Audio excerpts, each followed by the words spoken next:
இப்போ இவங்கெல்லாம் பதவி இப்போ துறை சார்ந்து அமைச்சர்கள்லாம் பொறுப்பேற்றிருக்காங்க.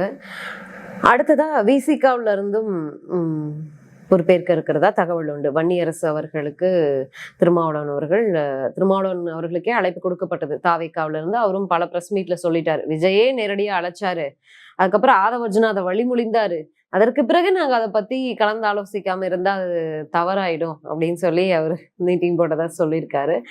துணை முதலமைச்சர் கேட்கப்பட்டதா ஒரு தகவல் உண்டு. துணை முதலமைச்சர் கேட்டாங்களா? ஆளாளுக்கு நீங்களா பேசிட்டு இருக்கீங்க, அது என்ன கேட்டாருன்னு அவரு திருமாவை கேட்டாதான் தெரியும். இல்ல, திருமாவளவன் அவர்களே நியூஸ் 18 கொடுத்த ஒரு பேட்டியில சொல்லியிருக்காரு, எங்க தரப்புல இருந்து தாவேக்காவிடம் பேச்சுவார்த்தை நடத்தினவங்க துணை முதலமைச்சர் பத்தியும் பேசியிருக்காங்க. தாவேக்காவில இருந்து வந்த பதில், தாவேக்கா பொறுத்த வரைக்கும் துணை முதலமைச்சர் அப்படிங்கிற ஒரு ஆப்ஷனே கிடையாது அப்படின்னு சொன்னாங்கன்னு திருமாவளவன் அவர்களே பேட்டியில சொல்லியிருக்காரு. ஆமா, பேசியிருக்கலாம். அப்புறம் அவர் மட்டும் ஊரே எல்லாமே பண்ணுவாங்க, அப்புறம் அவரும் கேட்காம இருப்பாரா? அவங்க கட்சியிலேருந்து கேட்டிருப்பாங்க. அவர் விரும்பலைனாலும் தொண்டர்கள் விரும்புவாங்களாமான்னு திரும்பலாச்சா விஜய் முதல்வர் ஆக்கி அழகு பார்க்கணும்னு எத்தனை குழந்தைங்க ஆசைப்பட்டுச்சு, அந்த மாதிரி அவங்க கட்சி தொண்டர்கள் ஆசைப்படுவாங்க. இப்ப வன்னியரசு அவர்கள் அமைச்சராக போறாருன்ற ஒரு தகவலும் உண்டு. திருச்சியில விஜய் போட்டியிட்டு வெற்றி பெற்ற அந்த தொகுதியில திருமாவளவன் அவர்கள் எம்பி ராஜினாமா பண்ணிட்டு போட்டியிட்டு வெற்றியிட்டு அமைச்சரவைக்கு வரப்போறாருன்ற ஒரு தகவலும் உண்டு.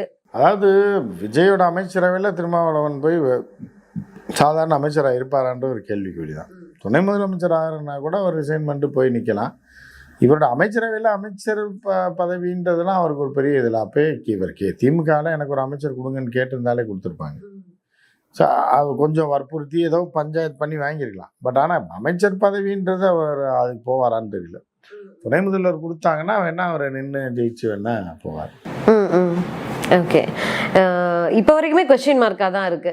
ஏன் விசிகாவை பொறுத்த வரைக்கும் ஒவ்வொரு விஷயத்துக்கும் ஏன் ரொம்ப காலதாமதம் ஆகிட்டே இருக்கு சார்? அதாவதுமா டக்குன்னு இப்போ இது என்னத்தானே சொல்கிறது, காமெடியாக தான் சொல்லணும். காலதாமதம் ஆகுது அப்படின்னா சில விஷயங்கள் ஆழமாக யோசிச்சு பேச்சுவார்த்தை நடத்துறதும் இருக்கு. சில விஷயம் டக்குன்னு சரி புதுசாக இருக்கிறவனுக்கு ரைட்டு அப்படின்னு போயிடும். சரி ரைட்டு அப்புறம் உண்மையிலான்னு டக்குன்னு 1 லட்ச ரூபாய் கொடுத்தேன்னா வாங்கி போயிடுவான், 1 லட்சம் அவன் வாங்கிடுவான் அப்படின்ற மாதிரி இருக்கும். ஒவ்வொருத்தருக்கும் ஒரு மாதிரி. இல்லை, இப்போ இந்த கேள்வியை நான் விசிகாவை நோக்கி இப்படி ஒரு கேள்வியை கேட்பேனா, திருமாவளவன் அவர்களை நோக்கி இப்படி ஒரு கேள்வியை கேட்பேனா நான் நினைச்சு கூட பார்க்கல. பட் வரக்கூடிய அந்த விமர்சனங்களை வச்சு கேட்குறேன். சட்டமன்றத்திலையுமே எதிர்கட்சி தலைவரான உதயநிதி ஸ்டாலின் அன்றைக்கே முதல் நாள்லயே கேட்டிருந்தாரு, முதல்வர் போற ஒரு வீட்டுக்கும் முன்னாடி சோஃபா போகுது, பின்னாடியே முதல்வர் போறாரு அப்படின்னு சொல்லி ஒரு விமர்சனத்தை வச்சிருந்தாரு.